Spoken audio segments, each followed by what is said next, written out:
Greetings, fellow conquerors. This is darkfireslide, and today I'm going to talk about the DLC issues with Paradox recently that everybody's had a kind of a hubbub about, and kind of give my opinions and my thoughts about it.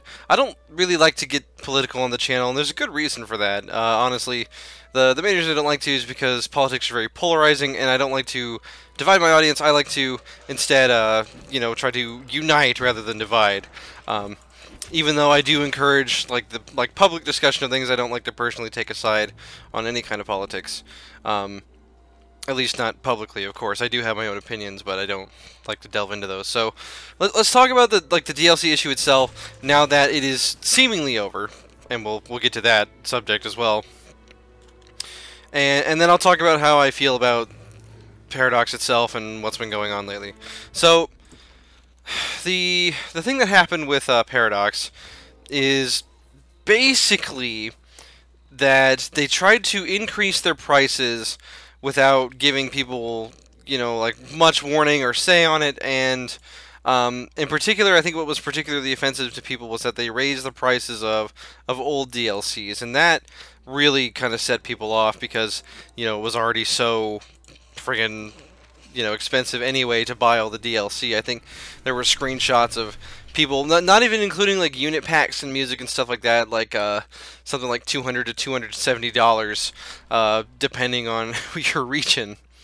Now, that brings us to the the point of it, right? Is that the idea that Paradox had was to increase prices to match themselves regionally. So Paradox DLCs were cheaper in certain areas. They wanted to bring the prices up in those areas where they were cheaper to match other places, basically.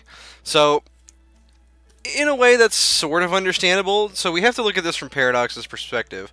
And again, I'll get to that later. But shortly after this, what happened is that there was a huge community backlash. People started to just en masse go to Paradox's Steam account, Steam games, even games that weren't EU4, even though EU4 was basically the largest game affected by this, since EU4 has the overwhelming majority of DLC. Although I do believe that Crusader Kings 2 was also fairly heavily affected. But that being said, it's just one of those things, right? It's one of those things. And they tried to increase the prices, and eventually the backlash was so heavy that the CEO of Paradox actually comes out, and I apologize for not getting exact names, because personally it doesn't matter to me all that much who the CEO is. It matters more to me what he does rather than what his actual name is. And another reason I don't like to really take politics is because I don't like to do as much research on the subject as other people are, and other people will give you a better story of it. I'm just trying to summarize for the sake of talking about my own opinions on the subject as I understand it. So eventually the CEO at first came out and said, no, we're not gonna lower the prices because we need the money, basically, and we want uniformity and all these other reasons. And eventually the negative voting got so bad, I guess, that they just decided, you know what? He came out and he publicly apologized, and he lowered they lowered all the prices back. And so I'm going to talk about two things about this subject that I think are kind of important. For one, I think that we have to understand that Paradox is a company. And a lot of people may find this to be hypocritical of me to say, given that in the past I've been against Paradox's DLCs, but there's an important distinction to be made, and there's a reason that I do oppose their DLC. But it's not on a financial basis, at least not necessarily, not solely, right?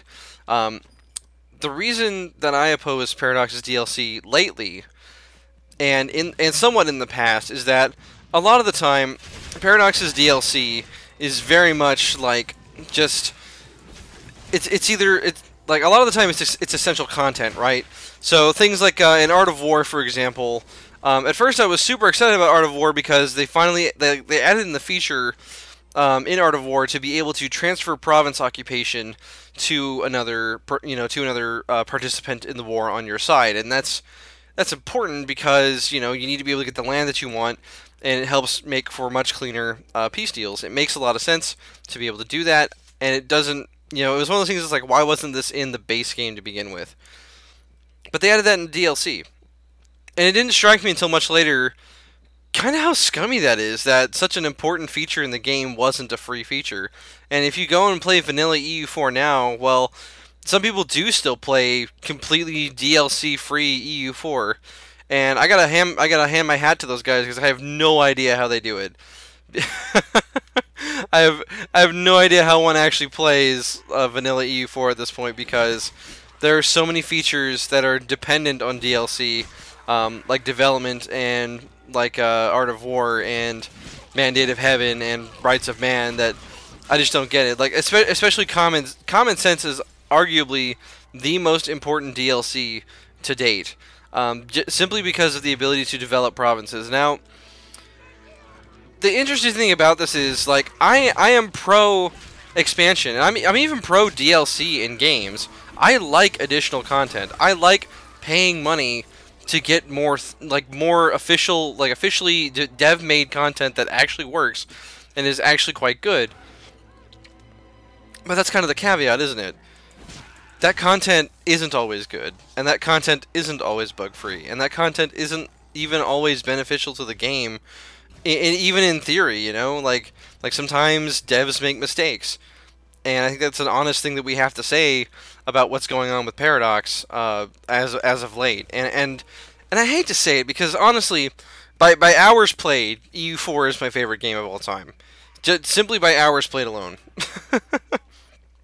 That is to say nothing of the countless epic experiences I've had in the game, because it's such an awesome game. EU4 is absolutely wonderful. And yet, because of all of the recent changes, I find myself having to justify going back to a previous patch to basically enjoy the game the way that I used to. Now, some people have criticized me, and perhaps fairly so, in the past, that for saying that I don't like the Cossacks because of what it did with diplomatic feedback.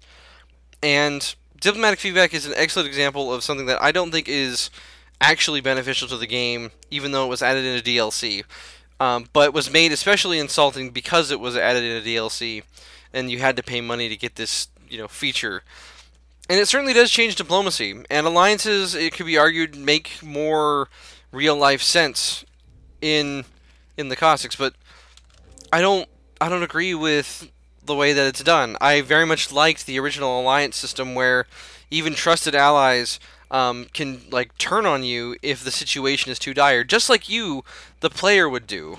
It's one of those things where, and it's not like trust didn't exist before the Cossacks, right? It just turned trust into a quantifiable mechanic, which honestly I felt was less historical than, having this idea of this nebulous system of an alliance. Now, maybe some changes to the alliance system itself could have been made that weren't diplomatic feedback, but that didn't turn diplomacy into a resource. But that's getting a little bit too much into the Cossacks. But it's an example of a DLC that I don't like. And I really do honestly believe that most of the problems with EU4's DLC started with the Cossacks. Because just the very concept of the Cossacks was very very weird. And very, very... I don't know. In theory, it makes sense. In practice, I don't like the mechanics. And I certainly am not going to pay money for something that I don't like. Now, that's subjective. If you want to talk about something that's objectively bad, we can point to Mare Nostrum. And it's a testament to how bad Mare Nostrum is, because the Steam review scores, even prior to the big hit with all the DLC increase, all the DLC price increases, even prior to that, Mare Nostrum had the lowest review scores on Steam of any DLC. And I think that says a lot. I think, you can only put so much stock in Steam reviews, I know, but if enough people, if 1,000 people are saying, hey, this is bad, or 500 of those 1,000, 50% are saying, hey, this is pretty bad, don't buy it, then you got to take that for something, right? And the thing is, I can't even remember the majority of the features that were in Mare Nostrum because it was such a flop, honestly, if we're being honest. And I want to give Paradox credit where credit is due, because they have made some great games. And I don't think it's an accident even. Some people have said that, Paradox making great games was a complete accident. That's not true. Because we have plenty of games. Hearts of Iron 3 was a great game. Hearts of Iron 2 was a great game. Crusader Kings 2 was a great game. A lot of people loved EU3. A lot of people love all of Europa Universalis. Those weren't mistakes, They were made the way they were supposed to be. And they were good because of, intentionally. It wasn't just an accident that Paradox makes good games. Because Paradox, they make good games. That's just what, that's the thing. That's why they're popular. That's why they're rising as a company, because they've finally made a couple of breakout hits. And so, let's get into the real issue of why I personally don't like Paradox's newest DLC. I don't think they're good. That's what it boils down to. I haven't, I bought Rights of Man because I actually was interested in what it had to offer. I think that Rights of Man is a genuinely good DLC. And it's the kind of DLC that we want in our games. It adds in features that aren't necessary to play the game, but instead, by purchasing it, it enhances it, and while not handicapping people who don't play the game. That's the core idea of Paradox's DLC policy. That is what they will tell you. Is well, that's why we give free updates with every DLC. But lately, it seemed less like they want to include it as optional features, and rather, they're updating the game so that people who don't have the DLC can still keep playing, but it's in a gimped version of the game. This is especially true with Common Sense. Common Sense, while a good DLC, because of the way it was implemented, basically screwed over anyone who didn't buy the DLC. And that's a problem, when the whole idea of the game that was predicated on. Now, when Common Sense first came out, this wasn't necessarily true, though, because when Common Sense first came out, institutions didn't exist. And if institutions didn't exist, then it doesn't matter if you can improve your provinces or not. You can just conquer and take over the world, and it's fine. But when institutions came, if you can't improve your provinces, you basically can't play outside of Europe. Because you can never improve your provinces, and you will very, very rarely get institutions if you can't do that. Especially institutions like the Renaissance that literally will never, ever spawn outside of Europe. Or even outside of Italy, for that matter. And so that's just something to think about, is that Paradox has done this with their DLC, where they've become more mandatory. And I don't like that practice as much. I want DLC to be... I think DLC should be extra content, or it should be an enhancement to the game that is not, 100% necessary.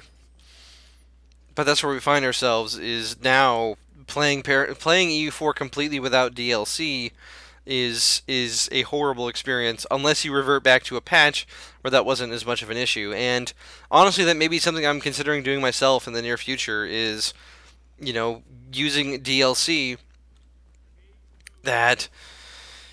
Or going back to a patch, rather, not using certain DLCs, going back to a patch that doesn't actually need certain DLCs, or before certain implementations, such as before institutions. Like honestly, those of you who have watched up to this point, who are fans of the channel, would you watch a Let's Play of EU4 before institutions at this point? Because I'm thinking about it, because I don't enjoy EU4 anymore. And I think it has a lot to do with the newer mechanics that have been implemented into the game. And the thing is, when I heard about the price increases, the problem I had wasn't really ever with the prices of Paradox's DLC. Now, I did go out and say that, hey, I don't think that these DLC are worth it. I don't think they're worth the asking price for what they do to the game. Things like the Cossacks. I would never pay $20 for the Cossacks. I'd pay maybe $5 for the Cossacks. And that's not to disparage or diminish what the developers at Paradox do. I just don't think that the Cossacks, for what it does to the game, which is something that I don't like personally, and something that I don't think a lot of other people like, and of course I'm generalizing here, and it's a fallacious argument, but I don't think it was worth the asking price. And so I still do not have the Cossacks, because I never have thought that it was worth it. And to be honest, I only bought Mandate of Heaven because I wanted to play it for my channel. I wanted to be up to date on the DLC. And to be honest, the premise of it interested me. I said, you know what, Asia sounds pretty cool. I actually like playing the rest of the world, so why don't I get this DLC and make the rest of the world better? That's the idea behind Mandate of Heaven. Except that it didn't. Mandate of Heaven just kind of made things a little bit worse, honestly. And especially the thing is, so Mandate of Heaven to me, it makes Asia not fun if you have the DLC. And a lot of people disagree on this. It's a very polarizing issue because some people like that Ming is a superpower for the entire game. I don't. I think it makes for a much less dynamic Asia. And to me, less dynamism is bad. If the same nations in EU4 always do well, regardless of historical accuracy, it doesn't make for an interesting game more than a few times. And the same thing applies to Hearts of Iron, honestly. One of the reasons I could never play Hearts of Iron as much as I've played EU4 is for that simple reason of, you know, it isn't as replayable because the same thing always happens. And so that's why I don't like Mandate of Heaven, and why I don't really like EU4 anymore. but I think, you know, I think going back to an old patch may be the thing to do, because, you know, and I will admit at this point, because I'm not a perfect human being, and I don't think anyone is. And maybe it's just that, you know, I started playing the game at a certain point where, you know, I'm used to a certain style of play, and I don't feel like playing a different way. I don't feel like adapting to what Paradox and a lot of the forum community has said, that, hey, this is how you should play the game. This is what, you know, this is what you should play and how you should play it. But, you know, again, it's all subjective, and whether or not you like a game, well, that's going to be up to you.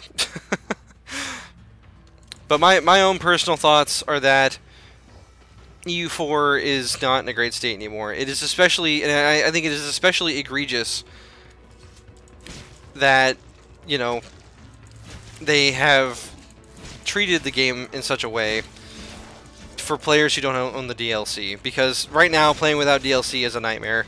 Ming doesn't have a development, like, Ming has the same amount of development, but without tributaries in the game, which is what Mandate of Heaven adds, Ming is just an unstoppable 1,000 development juggernaut at the start of the game. And that's a problem. It's a big problem. Because it makes the game less dynamic. And as I've said, I think that less dynamism, a less dynamic world makes for a worse EU4. You know, I ran a Byzantium campaign on my channel, and in that campaign, Hormuz managed to take over most of the Arabian Peninsula on his own. I mean, granted, he had allies, but that kind of thing doesn't happen with the Cossacks. Small countries never do anything with the Cossacks. Ever.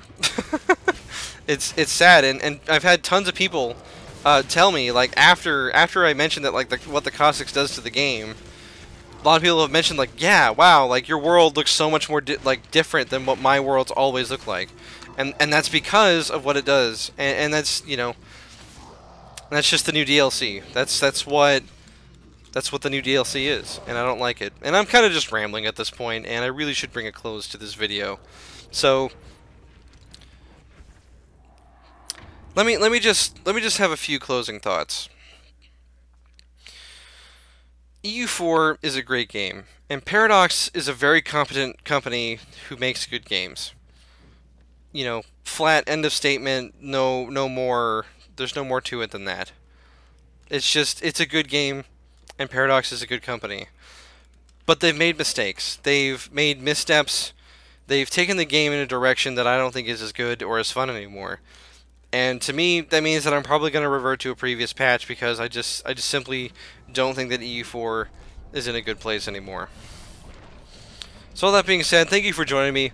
If you enjoyed the video, be sure to like and subscribe if you would like to see more in the future. Of course, liking helps the channel. And if you want to see more discussion videos and want to help me as a YouTuber, consider supporting me on Patreon as well. Thank you for joining me, and I'll see you on the next one.